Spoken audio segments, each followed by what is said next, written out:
ખ્રિસ્તવાલા ભાઈઓ અને બહેનો, આજે આપણે 23મો ચમત્કાર માર્કની લખેલી સુવાર્તા એનો 7મો અધ્યાય 31થી 37 વચનોનો અભ્યાસ કરવા માંગીએ છીએ, જ્યાં પ્રભુ ઈસુ ખ્રિસ્ત એક બહેરા અને બોબડા માણસને સાજો કરે છે. પ્રિય મિત્રો, આ ફકરો પ્રભુ ઈસુના તૂર અને સિદોન જેવા બિન યહૂદી શહેરો છોડીને ગાલિન પાછા જવાથી એની શરૂઆત થાય છે. પરંતુ પ્રભુ ઈસુ ખ્રિસ્ત સીધા એ યહૂદી દેશમાં પાછા જતા નથી. જો તમે કલમ 31 વાંચો તો આપણને ત્યાં કહ્યું છે એ પ્રમાણે 10 નગર એટલે ડેકાપોલિસ ગયા હતા. હવે 10 નગર એટલે 10 શહેરોનો સમૂહ અથવા 10 નગરોનું ક્ષેત્ર. ડેકા એટલે 10 અને પોલિસ એટલે શહેર અથવા નગર, એટલે ડેકાપોલિસ એનો અર્થ થાય 10 શહેરોનો સમૂહ. જો તમે ત્યાં એનો અભ્યાસ કરો તો તેઓ ક્યાં હતા અને તેઓ ક્યાં જઈ રહ્યા છે એને જો તમે ધ્યાનથી જુઓ તો પ્રભુ ઈસુ ખ્રિસ્ત અને તેમના શિષ્યોએ કેટલો લાંબો રસ્તો કાપ્યો હતો એનું આપણને ભાન થાય છે, એની આપણને જાણ થાય છે. તમને એ પણ યાદ હશે તો એ પ્રદેશના લોકોએ જ પ્રભુ ઈસુ ખ્રિસ્તને તેમનો દેશ છોડી જવાને માટે કહ્યું હતું, જેની નોંધ માર્ક 5:17 આપણને જોવા મળે છે, જ્યાં પ્રભુ ઈસુ ખ્રિસ્તે ગેરાસોનિયાના દેશમાં અશુદ્ધ આત્મા વળગેલા માણસમાંથી એ સેના કાઢે છે અને એ સેના એ ભૂંડોનું જે ટોળું છે એમાં જાય છે, આખી સેના, અને એ બધા ભૂંડો એ સમુદ્રમાં ડૂબી જાય છે અને મરી જાય છે. માટે કહે છે 10 નગરના લોકોએ એ પ્રભુ ઈસુ ખ્રિસ્તને નકારી કાઢ્યા હતા અને તેમને ત્યાંથી જવા માટેનું એ દબાણ કર્યું હતું, અને હવે તે ત્યાં જ પાછા ફરે છે અને તે જ લોકો પ્રભુ ઈસુ ખ્રિસ્તનું સ્વાગત કરે છે. પ્રશ્ન થાય, આ પરિવર્તન શા માટે? શું ફરક પડ્યો? તો તેનો જવાબ આપણને માર્કની લખેલી સુવાર્તા 5મો અધ્યાય 19 અને 20 કલમમાંથી એનો જવાબ આપણને મળે છે. ત્યાં આપણે જોઈએ તો આ જે દુષ્ટ આત્મા વળગેલો જેનામાં સેના હતી એ માણસ સાજો થાય છે અને પોતાને ઘેર જાય છે, અને પ્રભુ ઈસુ ખ્રિસ્તે તેના માટે શું કર્યું, તેને કેવી રીતે સેનાના દુષ્ટ આત્માના બંધનોમાંથી મુક્ત કર્યો એ વાત જઈને એ ઘેર અને લોકોને કહે છે. અને આ વ્યક્તિને અસરકારક સાક્ષી લોકો જ્યારે પ્રભુ ઈસુ ખ્રિસ્ત પાછા ફરે છે ત્યારે એમને સ્વીકારવાને માટે એ લોકો આતુર બને છે અને પ્રભુ ઈસુ ખ્રિસ્તને જાણે કે ભેટી પડે છે. પ્રભુને જાણવા માટે આ કેવો પાઠ છે. આપણે તેમનો મહિમા કરવામાં આપણે કાર્યરત રહેવું જોઈએ એની વાત અહીંયા જોવા મળે છે. તેઓ તેમને પ્રથમ તો નકાર્યા હતા, પરંતુ પ્રભુ ઈસુ ખ્રિસ્ત પાછા આવ્યા અને તેમને એ બીજી તક આપે છે. આ ફકરામાં પ્રભુ ઈસુ ખ્રિસ્ત કે છે 10 નગરમાં આવે છે અને લોકો એક બહેરા અને બોબડા માણસને પ્રભુ ઈસુ ખ્રિસ્ત પાસે લાવે છે એ આશા સાથે કે એને સાજો કરવામાં આવે, અને પ્રભુ ઈસુ ખ્રિસ્ત પણ આ પીડિત વ્યક્તિને સાજો કરે છે. અને આ ટોળું એ આશ્ચર્યચકિત થઈ જાય છે. તેમનું સામર્થ્ય જોઈને તેઓ આશ્ચર્યચકિત થાય છે અને તેઓ બોલી ઉઠે છે કે તેણે એટલે કે પ્રભુ ઈસુ ખ્રિસ્તે બધું સારું જ કર્યું છે. તો ચાલો મિત્રો, આપણે આ ચમત્કારને વધારે નજીકથી જોઈએ કે જેથી આપણને પણ એમાંથી કંઈક શીખવા મળે અને જે આપણા માટે આશીર્વાદનું મોટું કારણ બની રહે. તો આપણે પહેલી એટલે કે 32મી કલમ જોઈએ તો ત્યાં આપણને શીખવા મળે છે આ માણસની condition, the man and his condition. 32મી કલમમાં તો આ માણસ કેવો છે? બહેરો અને બોબડો છે. બાઇબલ આપણને કહે છે કે આ માણસ આ કલમ પ્રમાણે એ બોલી શકતો નથી અથવા તો સાંભળી શકતો નથી. મિત્રો, કદાચ જો કોઈ વ્યક્તિ અંધ હોય તો આપણે અથવા બીજી કોઈ તકલીફ હોય તો આપણે બહારથી જોઈ શકીએ, પરંતુ આ તો બહેરો ને બોબડો છે એટલે આપણને દૂરથી જોઈને ખબર ના પડે કે આ કઈ તકલીફનો એ સામનો કરી રહ્યા છે. પરંતુ આની જે માણસની સ્થિતિ છે એ દુઃખી છે, તકલીફવાળી છે, કારણ કે શું બની રહ્યું છે એને સાંભળી શકતો નથી અથવા પોતાની જે લાગણી છે એ બીજાઓ આગળ વ્યક્ત કરી શકતો નથી. પરંતુ જે વિશ્વાસ કરનારા લોકો છે પ્રભુ ઈસુ ખ્રિસ્તને આ માણસમાંથી કહે છે કે અસંખ્ય અશુદ્ધ આત્મા વાળાને સાજો કર્યો હતો, એવો એમને વિશ્વાસ હતો. તો કે આ માણસને પણ સાજો કરશે એ વિશ્વાસ સાથે કેટલાક લોકો પ્રભુ ઈસુ ખ્રિસ્તની પાસે લાવે છે. આ વ્યક્તિ એ અપંગ છે, પોતાના હૃદયમાં એ દુઃખી છે, એ પોતાની રજૂઆત બીજાને એ કરી શકતો નથી. આની પરિસ્થિતિ એ કરુણાભરી છે. તેમ છતાં પ્રભુ ઈસુ ખ્રિસ્ત આવા લોકોને એ પ્રેમ કરે છે ને એમની સેવા પણ કરે છે. બીજું કે જે કોઈ અપંગ છે, તકલીફવાળું છે, એ પ્રભુ ઈસુ ખ્રિસ્ત પાસે આકર્ષાય છે. કેમ? કારણ કે પ્રભુ ઈસુ ખ્રિસ્ત એવા વ્યક્તિને પ્રેમ કરે છે, એવા વ્યક્તિને સ્વીકારે છે કે જેને હું ને તમે નકારતા હોય અથવા આપણે એની તરફથી આપણી દ્રષ્ટિ ફેરવી લઈએ, પરંતુ પ્રભુની દ્રષ્ટિ એવા લોકો તરફ છે. માટે એ પ્રભુ ઈસુ ખ્રિસ્તની પાસે એવા લોકો આવે છે. મિત્રો, આ વ્યક્તિની પરિસ્થિતિ ગંભીર છે, પણ જો હું ને તમે પણ આજે પ્રભુનું વચન સાંભળતા નથી અથવા પ્રભુએ આપણા માટે જે કંઈ કર્યું છે બીજાઓને કહેતા નથી, તો આ જે વ્યક્તિની દુઃખિત પરિસ્થિતિ છે એના કરતાં પણ ગંભીર પરિસ્થિતિ એ મારી અને તમારી છે. માટે આપણે સાવચેત રહેવાની જરૂર છે. પણ જેઓ પ્રભુ પર વિશ્વાસ કરે છે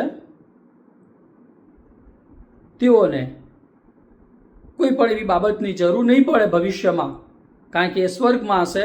માટે એને વ્હીલચેરની જરૂર નહીં પડે કે કાંખ ગોળી કે એવા કોઈ પલંગની કે એવી કોઈ બાબતોની જરૂર નહીં પડે કે જેનાથી ઉંચકીને એને લાવવો પડે અથવા એ ભયંકર પરિસ્થિતિ એની હોય ને લોકો દુઃખી હોય, પોતે દુઃખી હોય, એવી પરિસ્થિતિ આપણે ત્યાં નહીં હોય. કારણ કે પ્રભુની પાસે ત્યાં સ્વર્ગમાં એ આનંદ છે.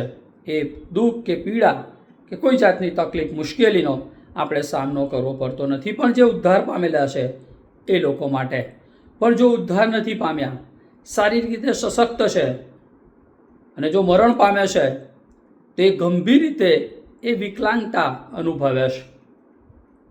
ભલે શારીરિક રીતે સશક્ત છે, પણ જો પ્રભુને સ્વીકાર્યા નથી તો એ વિકલાંગ છે, એમ પ્રભુનું વચન આપણને કહે છે. માટે આપણે જો પ્રભુથી દૂર છીએ તો પ્રભુની પાસે આવવાની જરૂર છે, પ્રભુના વચનો સાંભળવાની જરૂર છે.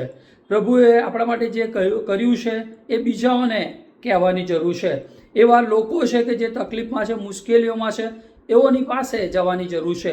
એ લોકોને પ્રભુની પાસે લાવવાની જરૂર છે. એમ આ પ્રભુનું વચન આપણને શીખવે છે. જો હું તમે તારણ પામેલા છે તો પ્રભુ આપણને નવા શરીર આપશે અને આપણે પ્રભુ સાથે એ સ્વર્ગમાં આનંદ કરીશું. એ વાત બહુ સ્પષ્ટ છે. અને આ વચન એ મનન તમને શીખવે છે કે જે જરૂરમંદ છે એ લોકોને પ્રભુની પાસે આપણે લઈ જવાની જરૂર છે, કે જેથી એ આધ્યાત્મિક, શારીરિક, માનસિક રીતે યોગ્ય રીતે એ સાજાપણું પ્રાપ્ત કરે, એ પ્રભુ સાથેના સંબંધમાં આવે. અહીંયા આ વ્યક્તિની પરિસ્થિતિ જોઈ અને લોકો એને પ્રભુની પાસે લાવે છે, એ બાબત આપણને શીખવા મળે છે. બીજી બાબત આપણને 33 થી 35 કલમમાં જોવા મળે છે. The master and his cure. પ્રભુ ઈસુ ખ્રિસ્ત એ ગુરુ તરીકે અને તેમનું સાજાપણું અથવા એ ઈલાજ કરે છે એની વાત આપણને જોવા મળે છે. એટલે 33 થી 35 કલમમાં આપણે જોઈએ છે કે એના કાનો પણ ઉઘડી જાય છે અને જીભનું બંધન એ છૂટું પડે છે અથવા એ સાફ બોલવા લાગે છે. લોકો આ લાચાર માણસને જ્યારે પ્રભુ ઈસુ ખ્રિસ્તની પાસે લાવે છે ત્યારે આ માણસના જીવનમાં એ મહાન કાર્ય થાય છે. થોડોક સમય માટે આપણે વિચાર કરીએ તો પ્રભુ ઈસુ ખ્રિસ્તે આ વ્યક્તિની કેવી રીતે સેવા કરી. તો પહેલું આપણે જોઈ શકીએ છીએ કે તેને બાજુ પર લઈ જાય છે. કેમ? ભીડ અપેક્ષા રાખતી હતી કે પ્રભુ અહીંયા સાજા કરે, પરંતુ એને બાજુ પર લઈ જાય છે અને ત્યારબાદ પછી એને સાજા કરતા આપણે ત્યાં જોઈએ છે. કારણ કે આ અંધ વ્યક્તિ હોય તો આપણે કદાચ જોઈ શકીએ, મેં એમ કીધું હતું ને ત્યાં એ સાજો થતાં આપણે કદાચ જોઈએ, પણ આ તો બોલી શકતો નથી અને બહેરો પણ છે. અને માટે પ્રભુ આ વ્યક્તિને શરમમાં નાખવા માંગતા નથી અને માટે એને બાજુ પર લઈ જાય છે. અને આપણે જોઈએ છે કે પ્રભુ ઈસુ ખ્રિસ્ત ત્યાં શું કરે છે? એને સાજો કરે છે. તમે ઘણા બધાને જુઓ તો કંઈક અલગ અલગ પદ્ધતિથી પ્રભુ એ સાજું કરે છે. દૂરથી કહે છે, કોઈને શબ્દ કરે છે, કોઈને સ્પર્શ કરે છે, અલગ અલગ રીતે કરે છે. કોઈને એમ કહે છે તું ત્યાં તળાવમાં જઈને તારું મોં ધો અને તારા રોગ અથવા તને સજાપણું મળશે એ વાત જોઈએ છે. પણ અહીંયા આપણે જોઈએ તો પ્રભુ એક અલગ રીતે આ વ્યક્તિને સાજું કરે છે, કારણ કે પ્રભુની કામ કરવાની રીત દરેક વ્યક્તિએ અલગ અલગ હોય છે. પ્રભુ એક ચોક્કસ એક બોક્સમાં નથી, એ અલગ અલગ રીતે એમની ઈચ્છા અને એમની યોજના પ્રમાણે એ દરેક વ્યક્તિમાં કામ કરે છે. અને આ વ્યક્તિને પ્રભુ કહે છે તે માણસના કાનમાં પોતાની આંગળી મૂકે છે, જેથી તેને ખબર પડે કે તે તેના બેરસ માટે કંઈક કરવા જઈ રહ્યા છે. પ્રભુ ઈસુ ખ્રિસ્ત પોતાની આંગળી અથવા સીધું થૂંક લઈને માણસની જીભને સ્પર્શ કર્યો, જેથી આ વ્યક્તિને ખબર પડે કે તેની વાણીને એ લુબ્રિકેટ કરવા જઈ રહ્યા છે. એવું લાગે છે કે પ્રભુ ઈસુ ખ્રિસ્ત આ માણસના હૃદયમાં એ વિશ્વાસને જાગૃત કરવા પ્રયાસ કરી રહ્યા છે. તે માણસને સમજાવવા પ્રયાસ કરી રહ્યા છે કે તેના જીવનમાં કંઈ થવાનું છે એ, અથવા એના જીવનમાં જે પરિવર્તન આવવાનું છે એ પ્રભુ ઈસુ ખ્રિસ્તના સ્પર્શ દ્વારા થઈ રહ્યું છે. અને પ્રભુ ઈસુ ખ્રિસ્ત સ્પર્શ માટે એ પ્રભુની સ્તુતિ પણ કરે છે. અને પ્રભુ કહે છે સ્વર્ગ તરફ એ જોવે છે. એક મોટો એ નિશાસો નાખતા આપણે જોઈએ છે, એ માટે કે પ્રભુ એ આ વ્યક્તિને કહેવા માગે છે કે જે સાજાપણું છે એ સ્વર્ગમાંથી પિતા તરફથી આવે છે, અને પુત્ર તરીકે હું પણ એ પિતા પર કહે છે આધાર રાખું છું. અને અહીંયા એ વાત આપણને જોવા મળે છે કે પ્રભુ ઈસુ ખ્રિસ્તના સ્પર્શ દ્વારા જીવનમાં કામ થાય છે. ગમે તેવા પાપના બંધન અથવા કોઈ પણ એવું બંધન છે એમાંથી મુક્તિ એ મને અને તમને મળે છે. મિત્રો, જ્યારે હું ને તમે પ્રભુ પર વિશ્વાસ કરીએ છીએ ત્યારે આપણને ઉદ્ધાર મળે છે, આપણને પાપોની માફી મળે છે. આપણે ઈશ્વરની ઈચ્છા યોજનામાં અને સમયની સંપૂર્ણતાએ આપણા જે બંધનો છે, જે તકલીફો છે, શારીરિક હોય કે માનસિક હોય કે કોઈ પ્રશ્નો હોય, નોકરીનો, લગ્નનો, કુટુંબનો, તો એનું સમાધાન એ થાય છે. પણ એ ઈશ્વર જે રીતે કરવા માંગે છે એ રીતે એ કરે છે. અને પ્રભુ ઈસુ ખ્રિસ્ત આ વ્યક્તિને સ્પર્શ કર્યા પછી એ સ્વર્ગ તરફ જુએ છે, અને આ કૃત્ય અથવા કાર્ય બે હેતુઓ પૂરા કરે છે. પહેલું કે તે બહેરા માણસને કહી રહ્યા છે કે સાજાપણું ક્યાંથી આવી રહ્યું છે, તો કે છે પિતા તરફથી, અને કે છે હું પુત્ર તરીકે એની પર આધાર રાખું છું. એટલે જોઈતી મદદ એ સ્વર્ગ તરફથી આવે છે. અને બીજું, સ્વર્ગ તરફ જોયા પછી એ નિશાસો નાખે છે. મહેરા માણસને કે છે નિશાસો સંભળાયો નહીં હોય, પરંતુ જ્યારે તેમણે કે છે નિશાસો નાખ્યો ત્યારે પ્રભુ ઈસુને એ જોઈ શક્યો, અને તેના માટે કેમ મહત્વનું હતું એ વ્યક્તિ કદાચ એ વખતે સમજી શક્યો. આ નિશાસામાં બોલ્યા કે મને તારી અને તું જેમાંથી પસાર થઈ રહ્યો છે એની મને ચિંતા છે. આ નિશાસો એ કહી રહ્યો હતો.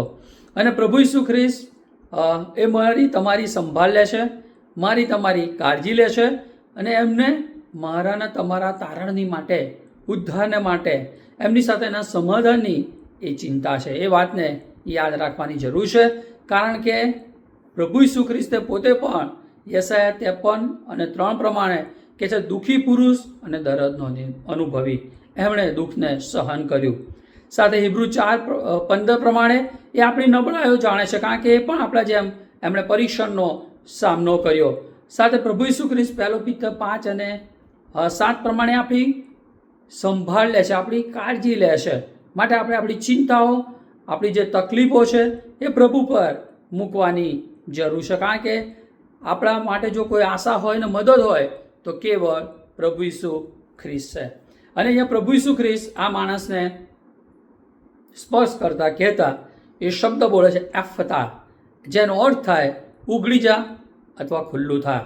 અને મિત્રો, અહીંયા આપણે જોઈએ છે કે આ માણસના કાન સાજા થાય, એટલે કે જે પબ્લિક છે એમનો જો અવાજ છે, પ્રભુ ઈસુ ખ્રિસ્તનો અવાજ છે, એ વ્યક્તિ સાંભળતી થઈ.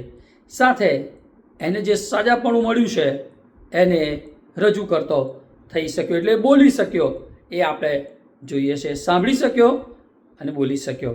મિત્રો, કેવો અદ્ભુત ને અજાયબ એવો ચમત્કાર, પ્રભુ ઈસુ ખ્રિસ્તનું કેવું મહાન કાર્ય અહીંયા હું ને તમે જોઈ શકીએ છીએ. અહીંયા પ્રભુ ઈસુ ખ્રિસ્ત એક આદેશ અને તેનું જીવનમાં હંમેશ માટે બદલાઈ ગયું. આ ઈશ્વરનું સામર્થ્ય છે. શું આપણે આજે ઈશ્વરનો અવાજ સાંભળતા નથી? ઈશ્વર કાન ખોલે છે. શું આજે આપણે સત્ય અથવા સાચું બોલતા નથી? સુવાર્તા પ્રગટ કરતા નથી? પ્રભુ આપણી જીભને છૂટી કરી શકે છે. શું મિત્રો આપણું હૃદય એ બંધ છે? તો પ્રભુ આજે આપણા હૃદયને ખોલવા માંગે છે કે જેથી બીજાઓની લાગણીઓને સમજી શકીએ, નાશમાં જતા લોકોને આપણે જોઈ શકીએ એવી દ્રષ્ટિ આપે, એવું મુખ આપે કે જેથી આપણે એમને સુવાર્તા કહી શકીએ. નાશમાં જતા લોકોનો જે કિકિયારીઓ છે, નર્કમાં જઈ રહ્યા છે, એ લોકોને સાંભળવાના માટે પ્રભુ આપણા કાનને ખુલ્લા કરે એ બહુ જરૂરનું છે. અને મિત્રો આ વ્યક્તિની પરિસ્થિતિ આપણે જોઈ કે જે ગંભીર હતી, બોલી શકતો નહોતો, સાંભળી શકતો નહોતો, પણ અહીંયા માસ્ટર એટલે કે ગુરુ, સાજાપણું આપનાર ઈશ્વર કે છે ઈલાજ કરે છે, સાજો કરે છે. અને હવે 36 થી 37મી કલમમાં ધ મલ્ટિટ્યુડ એન્ડ ધેર કન્ફેશન, આ જે લોકો છે, ટોળું છે, અને એમની શું કબૂલાત છે એ 36 અને 37મી કલમમાં આપણને જોવા મળે છે. અહીંયા પ્રભુ કહે છે તમારે કોઈને કહેવું નહીં. એમણે લોકોને વધારે મનાઈ કરી ત્યારે તેમણે વધારે એ પ્રગટ કર્યું. કેમ? કારણ કે એ લોકો અચંબો પામ્યા હતા. ઈસુ પ્રભુ ચમત્કાર કર્યો અને તરત જ લોકોને કહ્યું કે તમે બીજાને કોઈને કહેવાનું નથી. કેમ? કારણ કે તે પોતાને બિન યહૂદી મસીહા તરીકે ઓળખાવા માંગતા નહોતા. કારણ કે પ્રભુ ઈસુ ખ્રિસ્તે કીધું હું પહેલાં યહૂદી પછી ગ્રીક, રોમન 1:16 પ્રમાણે.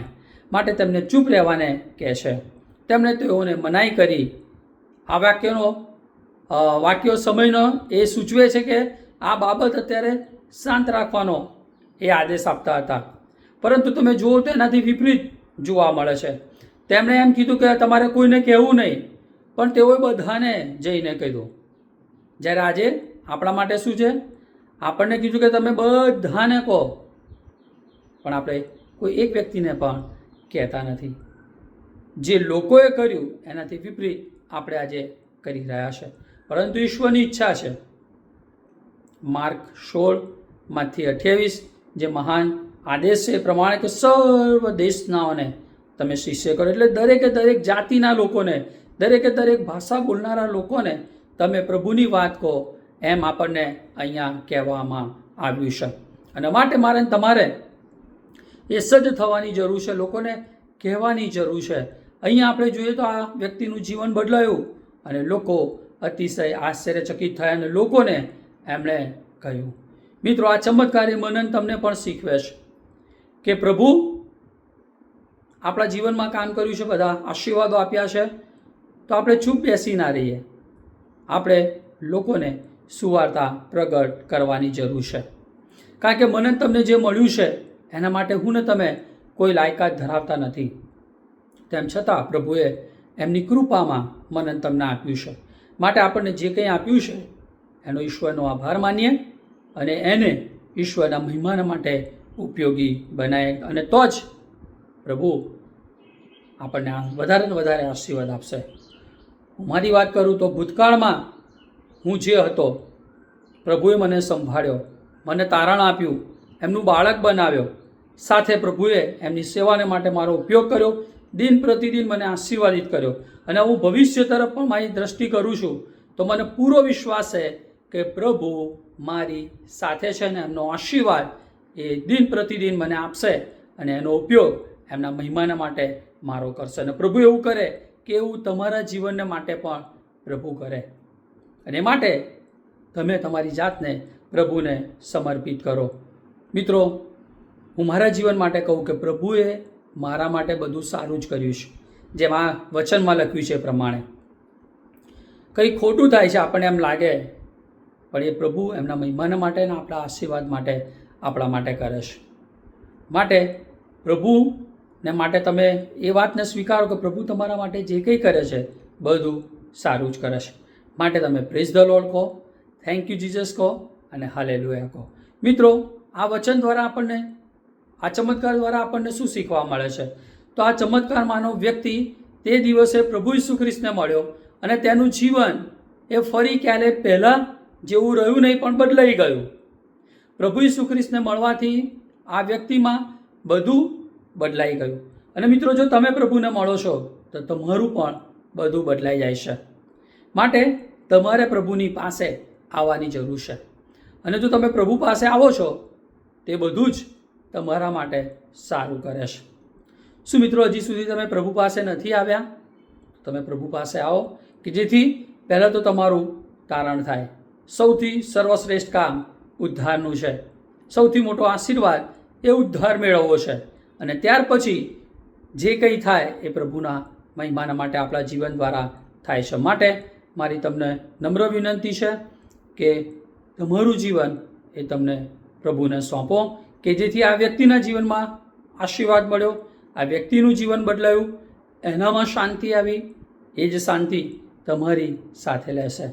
પ્રભુ તમારા દરેક ક્ષેત્રોને એ આશીર્વાદિત કરશે. તમે જ્યાં કંઈ રોકાયેલા છો, જે કંઈ કાર્ય કરો છો, એમાં પ્રભુ તમને આશીર્વાદ આપશે.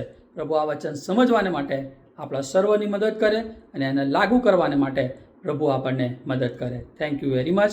મે ગોડ બ્લેસ યુ.